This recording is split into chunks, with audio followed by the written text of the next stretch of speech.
They had no idea that the man in the faded hoodie they were about to have arrested was the $3 billion CEO who owned every inch of the hospital they worked in. When Julian Vance walked into his own flagship medical center seeking treatment for a headache, the head of admissions took one look at his clothes and accused him of being homeless, trying to abuse the system for a free bed.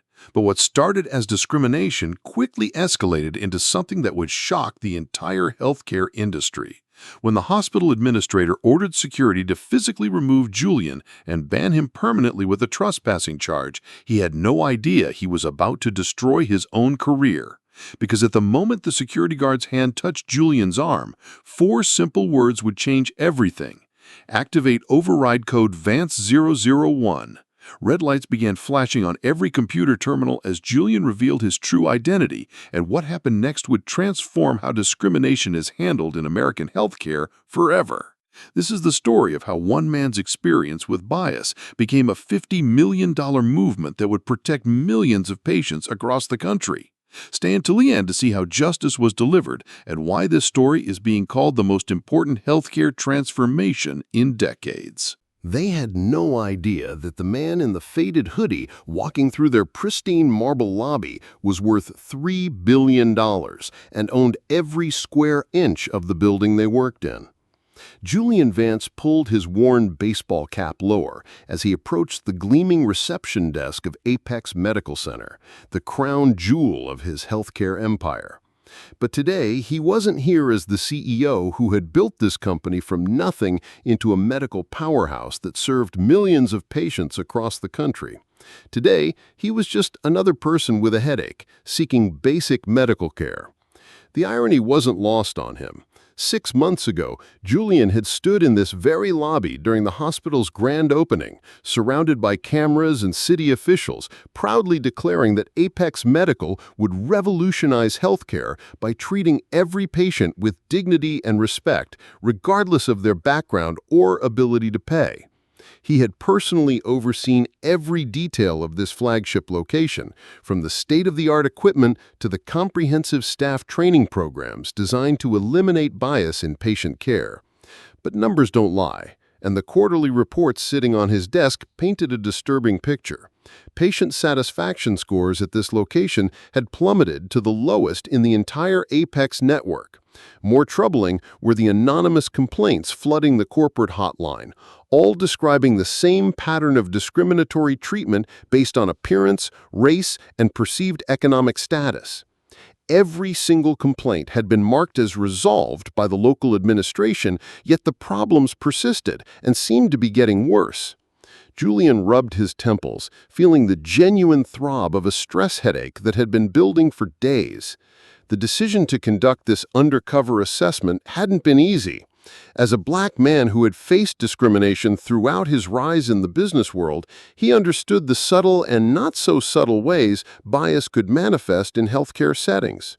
He had built Apex Medical specifically to combat these issues, implementing revolutionary training programs and accountability measures that had become industry standards. Walking through the lobby now, Julian observed the stark contrast between how different patients were being treated. A well-dressed elderly white woman was immediately greeted by name and escorted to a private consultation room. A young mother holding a crying baby was given priority seating and offered water and snacks. But he also noticed the subtle signs he had learned to recognize over the years.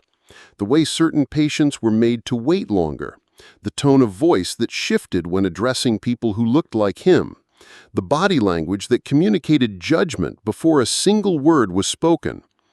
The headache pulsed stronger as Julian approached the admissions desk, knowing that what happened next would determine not just his own treatment, but potentially the future of every patient who walked through these doors. He had built this company on the fundamental belief that healthcare was a human right, not a privilege determined by appearance or wealth. Today, he would discover whether his own employees shared that vision, or if the very discrimination he had fought against his entire life had somehow infected the institution he had created to combat it. The pristine lobby buzzed with activity around him, unaware that they were about to witness a moment that would expose the ugly truth hiding beneath the polished surface of American healthcare. If you believe that everyone deserves equal treatment in healthcare, regardless of how they look or what they wear, smash that like button right now. Drop a comment telling us about a time you witnessed discrimination in healthcare. And don't forget to subscribe, because what happens next will shock you to your core. This man's response to what he's about to experience will change everything you think you know about justice in America. But the moment Julian stepped up to that pristine reception desk, everything he had built his company to prevent came crashing down around him. Brenda Martinez, the head of patient admissions, sat behind her computer like a fortress, her perfectly manicured nails clicking against the keyboard without once looking up at the man standing patiently before her. For 30 seconds, Julian waited, then 45. The silence stretched until it became deliberately insulting. When Brenda finally raised her eyes, her expression shifted from bored indifference to barely concealed disdain as she took in Julian's faded hoodie and worn jeans. Her voice dripped with condescension as she slid a clipboard across the marble counter. "Fill this out and take a seat over there," she said, jerking her thumb toward the cramped waiting area filled with plastic chairs. "There's a 6-hour wait for non-critical walk-ins. We prioritize real emergencies here." Julian felt his jaw tighten, but he maintained his composure. This was exactly the kind of treatment the anonymous complaints had described. He reached for the clipboard, but before he could even touch it, Brenda's entire demeanor transformed. Her face lit up with a brilliant smile as she looked past Julian to the man behind him. "Mr. Sterling, how wonderful to see you again," Brenda practically sang, her voice now warm and welcoming. Julian turned to see a distinguished white man in an expensive suit, someone who clearly belongs to the same country club circles as the hospital board members. "You look fantastic. How was your vacation in the Hamptons? Please don't worry about any paperwork. Let me get you into our VIP consultation suite right away." The contrast was so stark, so deliberate, that Julian felt a familiar burn in his chest. This was the same feeling he'd experienced as a young man when he'd been followed in department stores, when taxicabs had passed him by, when he'd been told there were no available apartments in buildings that suddenly had vacancies the next day. But this time was different. This time, he wasn't just another victim of discrimination. This time, he owned the building. As Mr. Sterling was whisked away to his private room, Brenda returned her attention to Julian with the enthusiasm of someone handling toxic waste. She didn't even try to hide her disgust as she looked him up and down again. "Like I said, 6 hours minimum, and that's if we can even fit you in today." She paused, her eyes narrowing with suspicion. "You know, we've been having problems with homeless people trying to use our emergency room as a hotel. You're not just trying to get a bed for the night, are you?" The accusation hung in the air like poison. Julian's hands slowly clenched into fists at his sides, but his voice remained steady. "Ma'am, I have a legitimate medical concern. I'm experiencing persistent headaches, and I need to be evaluated by a physician." Brenda rolled her eyes dramatically. "Sure you do. Look, I can spot someone trying to work the system from a mile away. We don't run a charity here. This is a premium medical facility for people with real insurance and real problems." She turned back to her computer, effectively dismissing him. "Fill out the forms if you want, but don't expect any special treatment." What Brenda didn't know was that every word she spoke was being recorded. What she didn't realize was that the man she was treating like garbage had personally interviewed her for this position, had approved her salary, and had entrusted her with upholding the values he held most dear. What she couldn't imagine was that her next paycheck would be her last, and that the homeless man she was so eager to dismiss was about to change her life forever. The storm was gathering, and Brenda Martinez had just made the biggest mistake of her career. What happened next proved that Brenda's discrimination wasn't just personal prejudice, but part of a systematic corruption that had infected the very institution Julian had built to serve everyone equally. After waiting patiently for 2 hours in those uncomfortable plastic chairs, Julian returned to the desk with his completed paperwork, hoping that following their process would at least get him the basic medical evaluation he needed. But Brenda had other plans. She barely glanced at the forms before shaking her head dismissively. "I'm sorry, but your name isn't showing up in our system," she lied with practiced ease, her fingers dancing across the keyboard in a theatrical display of searching. Julian knew this was impossible. As the CEO, his information was not only in their system, but flagged at the highest priority level for immediate VIP treatment. Yet here was his own employee deliberately manipulating the system to deny him care. "That's strange," Julian said calmly, maintaining his composure despite the fire building in his chest. "Perhaps you could try searching again? Sometimes there are technical issues with the database." Brenda's response was to call over her supervisor, and that's when the situation went from discriminatory to downright criminal. Mr. Richard Davenport, the hospital administrator, approached the desk like a general surveying a battlefield. His expensive suit and polished shoes clicked authoritatively across the marble floor as he sized up Julian with the kind of cold calculation that revealed years of practice in judging people by their appearance. "What seems to be the problem here, Brenda?" Davenport asked, though his eyes never left Julian, scanning him from head to toe with obvious disgust. "This individual claims to need medical attention, but he's not in our system, and frankly, I don't think he can pay. I suspect he's another one of those people trying to abuse emergency services for free health care." Davenport nodded knowingly, as if this confirmed his worst suspicions. "I see. Well, we can't have that, can we? Sir, I'm going to need to see valid insurance authorization before we can proceed with any treatment. Our policy is very clear about preventing fraud and abuse of our emergency services." Julian felt his pulse quicken, but kept his voice steady. "I understand your policies, but federal law requires you to provide a medical screening examination to anyone who presents to an emergency department, regardless of their ability to pay. This is called IMTOLA, and it's designed to prevent exactly what you're doing right now." The mention of federal law should have stopped them cold, but instead, Davenport's expression hardened into something ugly and dangerous. "Are you threatening me with lawsuits? Because let me tell you something, friend. I've been in healthcare administration for 20 years, and I know exactly how to handle people like you who try to manipulate the system." What Julian was witnessing was worse than simple discrimination. This was a coordinated effort to create false documentation that would justify turning away patients based on appearance and economic status. Davenport was literally rewriting policy in real time to support their prejudice, creating a paper trail that would protect them from legal consequences while denying care to people who needed it most. "Brenda, please document that this individual was unable to provide valid insurance pre-authorization and showed signs of attempting to defraud our emergency services," Davenport instructed, his voice carrying the authority of someone who had done this many times before. "We're denying admission based on our fraud prevention protocols."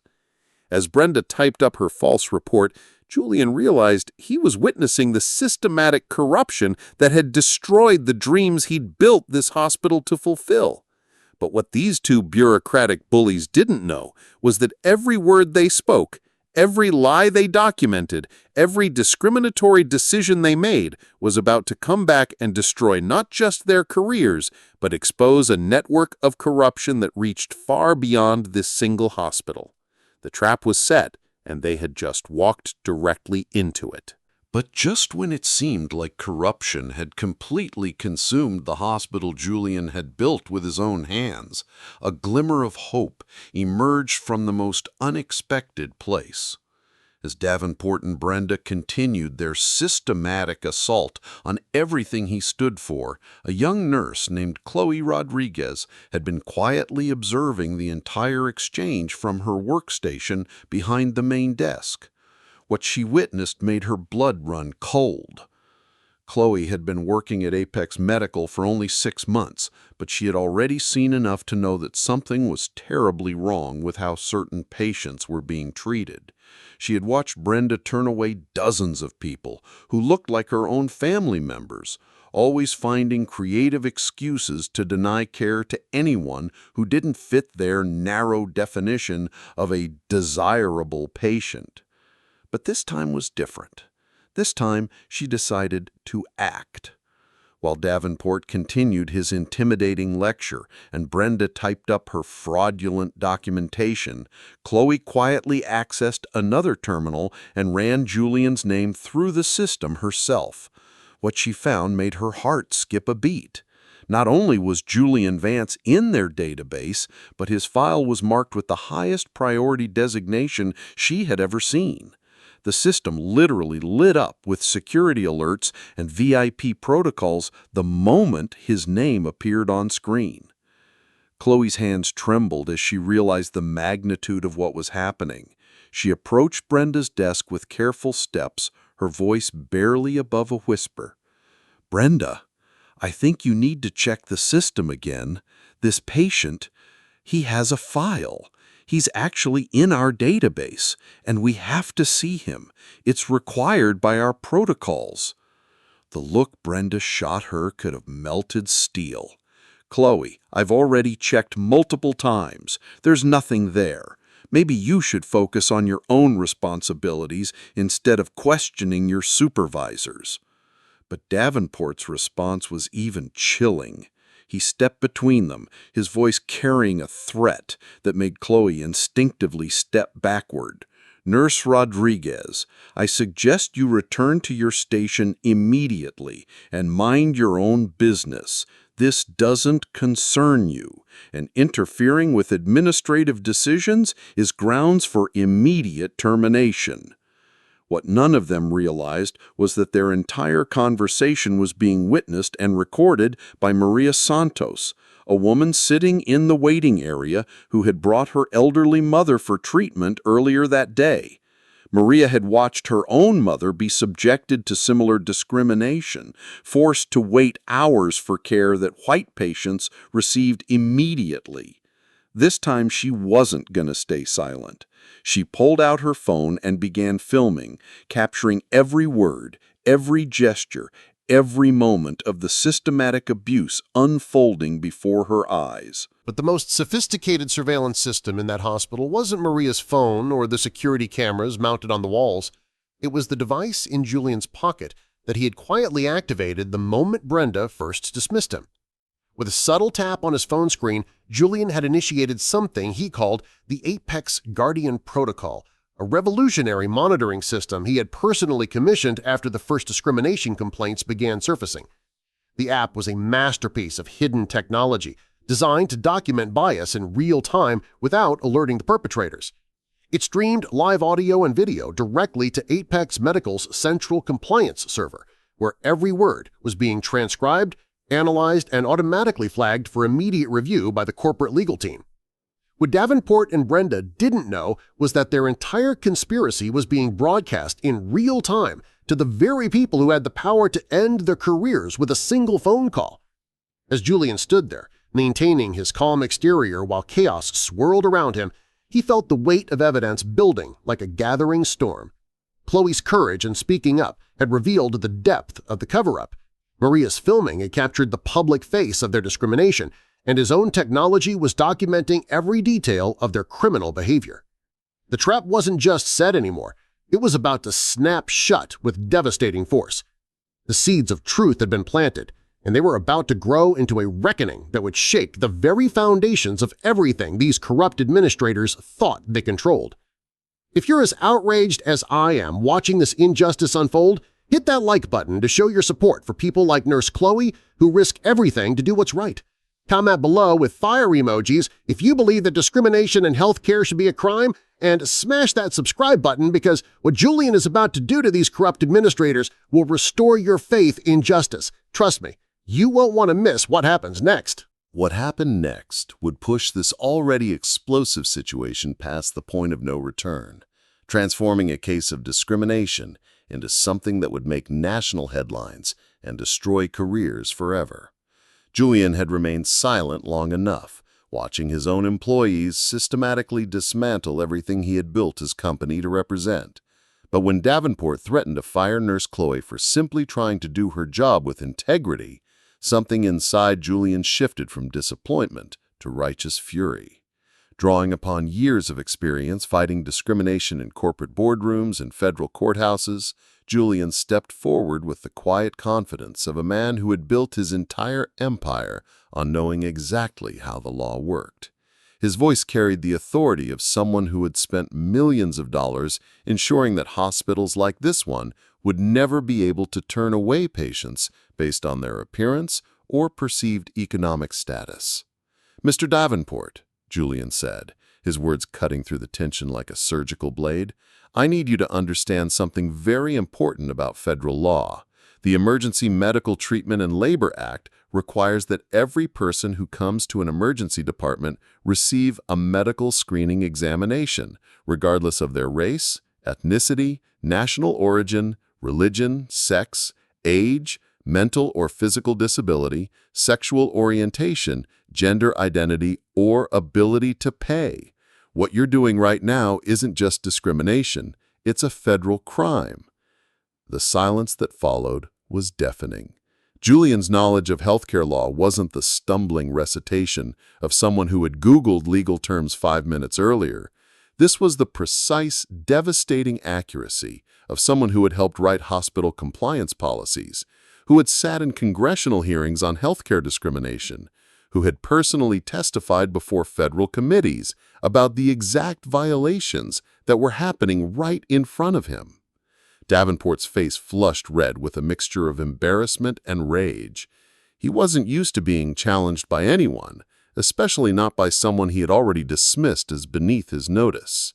The fact that this man in worn clothing was quoting federal law with lawyer-level precision was not just unexpected, it was infuriating. "Are you threatening me?" Davenport snarled, stepping closer to Julian with obvious intimidation tactics. "Because I've dealt with plenty of troublemakers who think they can walk into my hospital and start making demands." "I'm not making demands," Julian replied with ice-cold calm. "I'm stating facts about federal law that you are currently violating.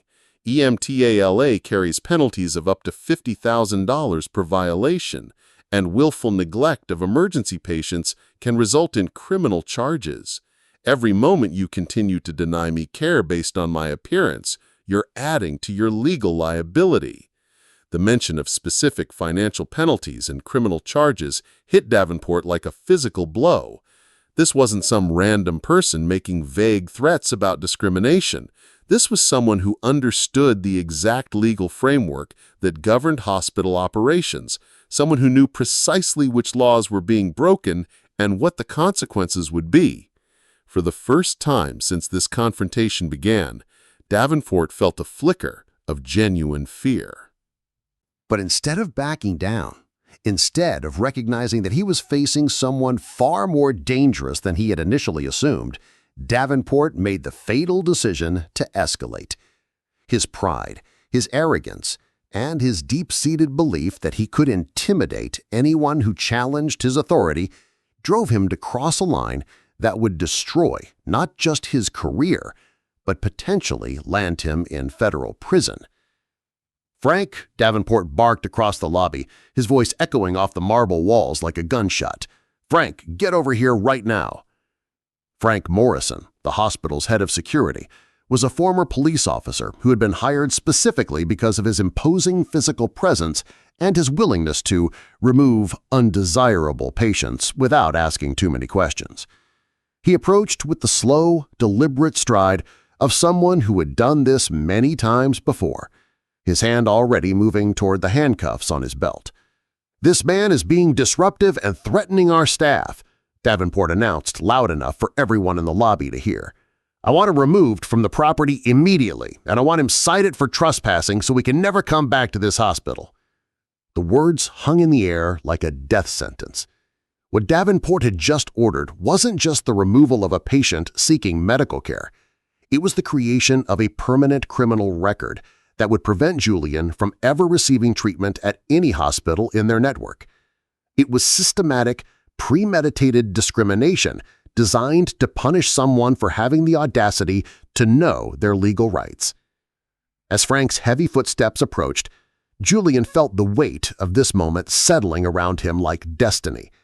Everything he had built, everything he had fought for, everything he believed about justice and equality in healthcare was about to be tested in the most personal way possible. The hospital he had created to serve everyone equally was about to have him arrested for seeking the most basic medical care. But what none of them realized was that Frank's approach toward Julian was being streamed live to the Apex Medical Legal Department, where attorneys were already preparing federal civil rights lawsuits.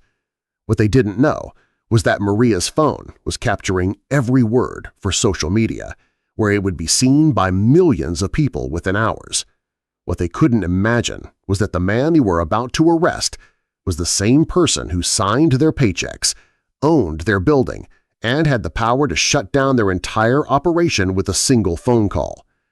The point of no return wasn't just approaching anymore. They had already crossed it, and the consequences were about to change everything.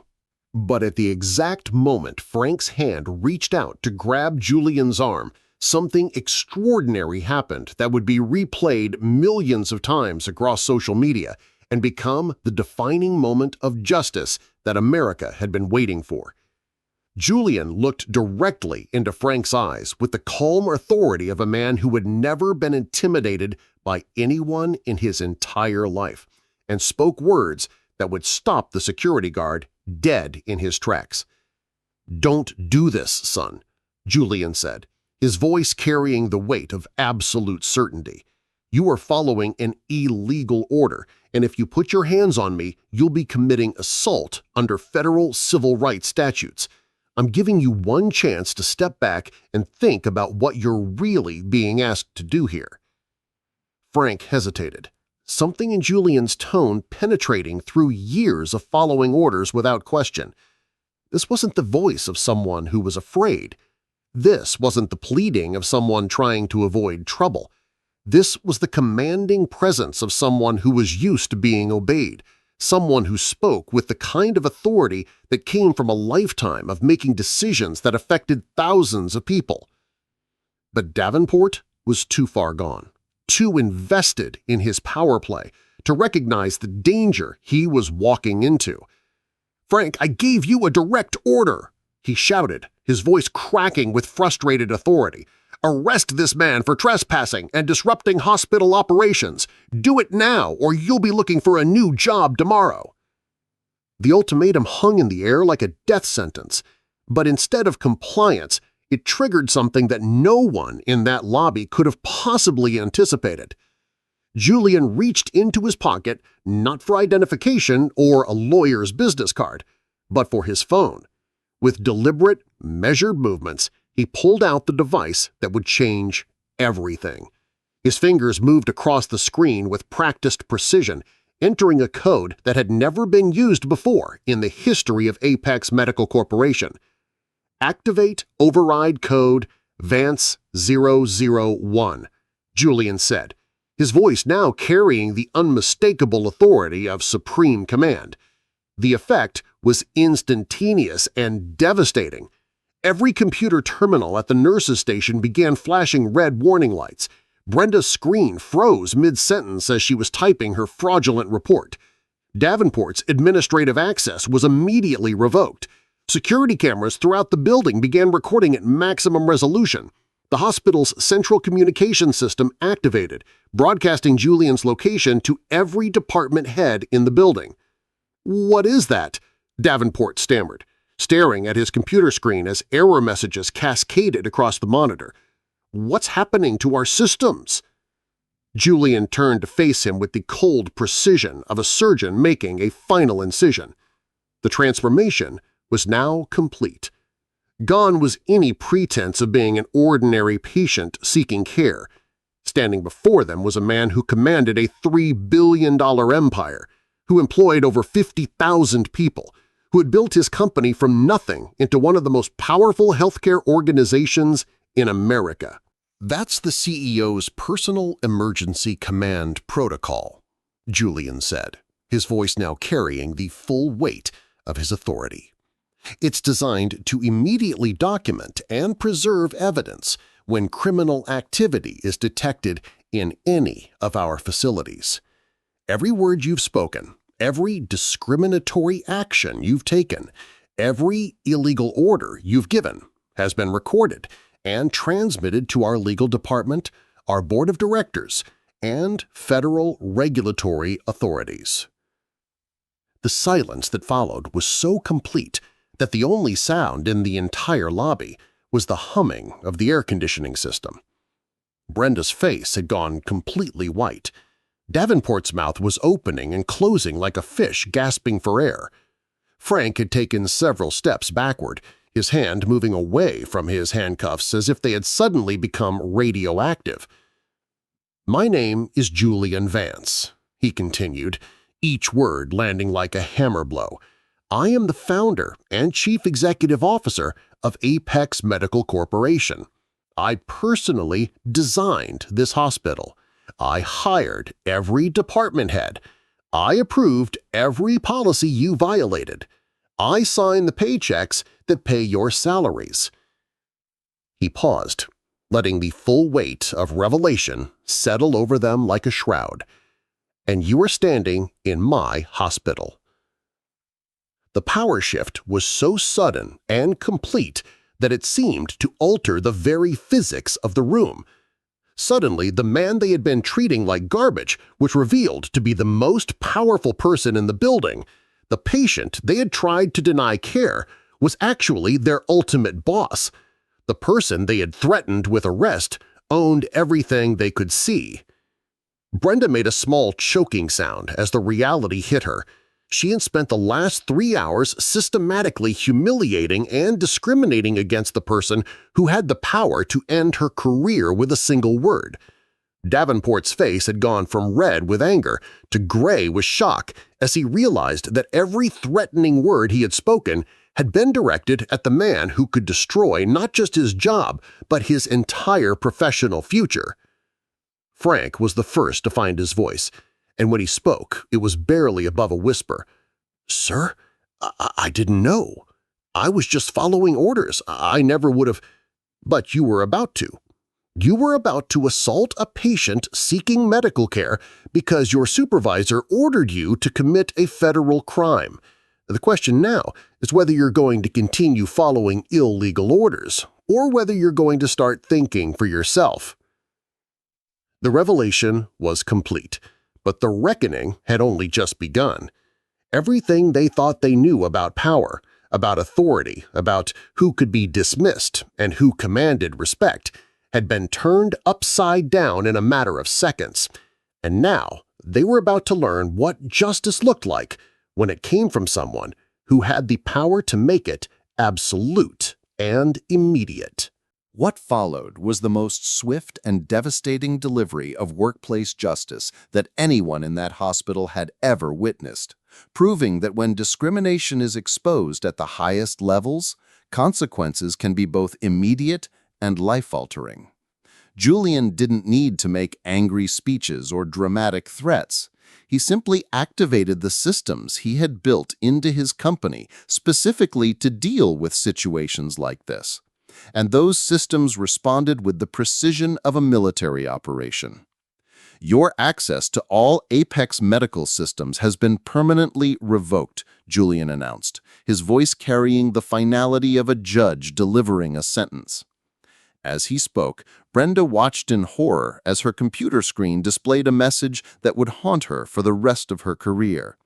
"Employment terminated. Security clearance revoked. Please surrender all company property immediately." Davenport frantically tried to log into his administrative account, his fingers shaking as he entered his password again and again, only to be met with the same devastating message. 20 years of climbing the corporate ladder, building his reputation, establishing his authority within the healthcare industry, and it was all gone in less than 30 seconds. The man he had tried to have arrested had just erased his entire professional life with a few taps on a phone screen. "This can't be legal," Davenport whispered, his voice breaking as the reality of his situation began to sink in. "You can't fire people like this. There are procedures, protocols, employment contracts." Julian's response was delivered with the cold precision of someone who had spent years dealing with discrimination lawsuits and knew exactly how the law worked. "Mr. Davenport, when employees engage in criminal activity on company property, specifically federal civil rights violations, those employment contracts become void immediately. You've committed multiple felonies in front of witnesses, created fraudulent documentation, and attempted to have a patient arrested for seeking medical care. Any lawyer in the country would tell you that your lucky termination is the only immediate consequence you're facing." But Julian wasn't finished. The justice he was delivering wasn't just about punishment, it was about transformation. Frank Morrison, the security guard who had been seconds away from committing assault under federal civil rights laws, found himself facing a choice that would define the rest of his career. "Frank, you're suspended immediately pending a full investigation into your actions," Julian announced, but his tone was different now, less harsh, more instructive. "You came within inches of committing a federal crime because you chose to follow illegal orders without question. However, unlike these two, you showed hesitation when I warned you about the consequences. That suggests you might still be capable of making better decisions." Frank's relief was visible, but Julian wasn't offering him a free pass. "Your suspension is unpaid, and you'll be required to complete a comprehensive training program on patient rights, civil rights law, and ethical decision-making in healthcare environments. If you complete that program successfully and demonstrate genuine understanding of why your actions were wrong, you may be eligible for reinstatement in a different capacity. But Frank, understand this clearly. If you ever again follow an order to discriminate against or assault a patient, your career in healthcare will be over permanently." The measured approach to Frank's situation highlighted something crucial about Julian's character and his approach to justice.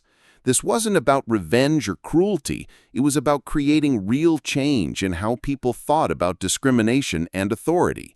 He was offering Frank a chance at redemption, while making it clear that there would be no tolerance for future violations. But the most powerful moment of transformation came when Julian turned his attention to Nurse Chloe Rodriguez, the young woman who had risked her job to speak up for what was right. In a single moment, her courage was about to be rewarded in a way that would change her life. "Chloe," Julian said, his voice warming with genuine appreciation, "step forward, please." Chloe approached hesitantly, unsure whether she was about to be praised or punished for her involvement in the situation. Her supervisor and the hospital administrator had both been fired. She had no idea what that meant for her own job security. "For your integrity in attempting to provide proper patient care despite pressure from your supervisors, for your courage in speaking up when you witness discrimination, and for your commitment to the values that this hospital was built to represent, you are hereby promoted to interim head of patient admissions, effective immediately." The transformation was stunning. In less than 5 minutes, Chloe had gone from a junior nurse afraid of losing her job to the person responsible for overseeing the very department that had just been exposed for systematic discrimination. Her salary would triple overnight, but more importantly, she would now have the authority to ensure that what happened to Julian would never happen to another patient. "Your first responsibility," Julian continued, "will be to work directly with me to implement new protocols that will prevent discrimination in patient care. You will have full authority to hire new staff, retrain existing employees, and redesign our admission processes to ensure equal treatment for every person who walks through these doors. The speed and completeness of the justice being delivered was breathtaking. Discriminatory employees were gone, enablers were suspended and required to prove their worth, and the person who had shown integrity was immediately elevated to a position where she could prevent future abuse. It was systematic reform implemented in real time, with consequences that were both immediate and transformative. As security escorts arrived to remove Davenport and Brenda from the building, Julian made one final announcement that would echo through every Apex medical facility across the country. Let this be clear to everyone who works for this company. Discrimination against patients based on their race, appearance, economic status, or any other factor will result in immediate termination and potential criminal prosecution. We don't just talk about equal treatment here, we enforce it.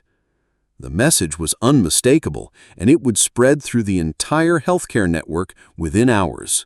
Justice had been served, but more importantly, the system itself had been transformed to prevent future injustice.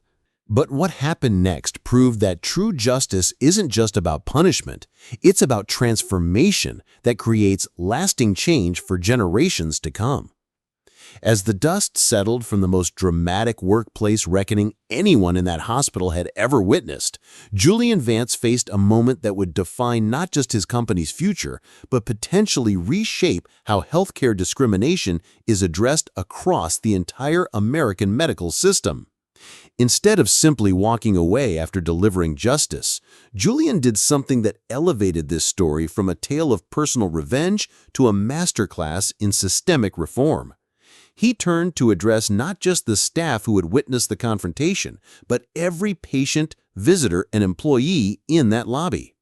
His voice carried the authority of someone who had just demonstrated the real power to create change, but it also held the compassion of someone who genuinely understood what it meant to be discriminated against. "Ladies and gentlemen," Julian began, his words echoing through the marble halls of the hospital he had built, "what you have witnessed today is unacceptable, but it's also unfortunately not unique. Discrimination in healthcare happens every day across this country, and too often there are no consequences for the people who perpetuate it. Today, that changes." He gestured toward his phone, the device that had just transformed the lives of everyone involved in this confrontation.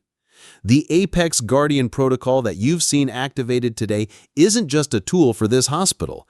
It's a revolutionary system that we're implementing across every single Apex medical facility in the country, and we're making the technology available free of charge to any healthcare organization that wants to use it.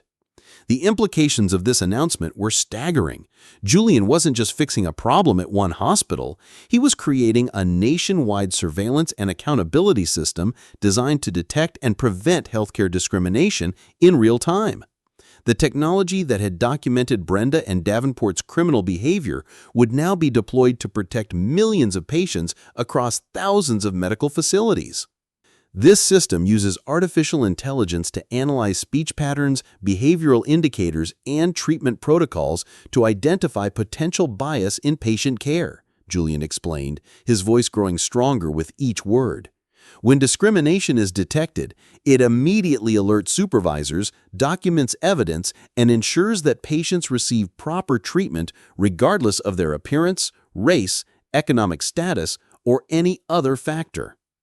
But technology was only part of the solution. Julian understood that real change required addressing the human element that made discrimination possible in the first place. Effective immediately, every Apex medical employee, from entry-level staff to department heads, will undergo comprehensive bias training designed by leading experts in civil rights and healthcare equity. This isn't a one-time seminar, it's an ongoing education program that will be required for continued employment. The transformation was happening in real time, but Julian wasn't finished. He turned his attention to Maria Santos, the woman whose phone had captured the entire confrontation. Her decision to document the discrimination had provided crucial evidence, but more importantly, it had given a voice to countless other patients who had suffered similar treatment in silence. "Maria," Julian said, approaching the woman who was still holding her phone, her hands shaking slightly from the adrenaline of witnessing such a dramatic confrontation, "I understand your mother experienced discrimination here earlier today. That is absolutely unacceptable, and I want to personally apologize for the treatment she received." Maria's eyes filled with tears as she realized that someone in a position of real authority was finally acknowledging what she and her mother had endured. "She's 83 years old," Maria said, her voice breaking with emotion. "She worked her whole life, raised 6 children, and when she needed medical care, they treated her like she was nothing because she doesn't speak perfect English and we don't have expensive clothes." Julian's response demonstrated the kind of leadership that transforms institutions and changes lives. "Your mother will receive a complete medical evaluation from our finest specialists at no charge and with the respect and dignity that every patient deserves. But more than that, your courage in filming this incident has helped expose a system that was failing the very people it was designed to serve. You've helped ensure that other families won't have to endure what you and your mother experienced." The announcement that followed would make headlines across the country and potentially change how healthcare organizations across America approach patient rights and accountability. Today, I'm announcing the creation of the Apex Patient Advocacy Foundation, funded with $50 million from my personal resources. This foundation will provide legal representation free of charge to any patient who experiences discrimination in healthcare settings, regardless of whether that discrimination occurs at an Apex facility or anywhere else. The magnitude of this commitment was breathtaking. Julian wasn't just reforming his own company. He was creating a nationwide legal defense fund specifically designed to hold healthcare providers accountable for discriminatory practices. Patients who had previously suffered in silence because they couldn't afford legal representation would now have access to top-tier civil rights attorneys. Furthermore, Julian continued, his voice now carrying the weight of someone announcing policy that would affect millions of lives, we're establishing patient advocacy offices in every major city where Apex Medical operates. These offices will investigate discrimination complaints, provide support to affected patients, and work with local healthcare providers to implement bias prevention programs.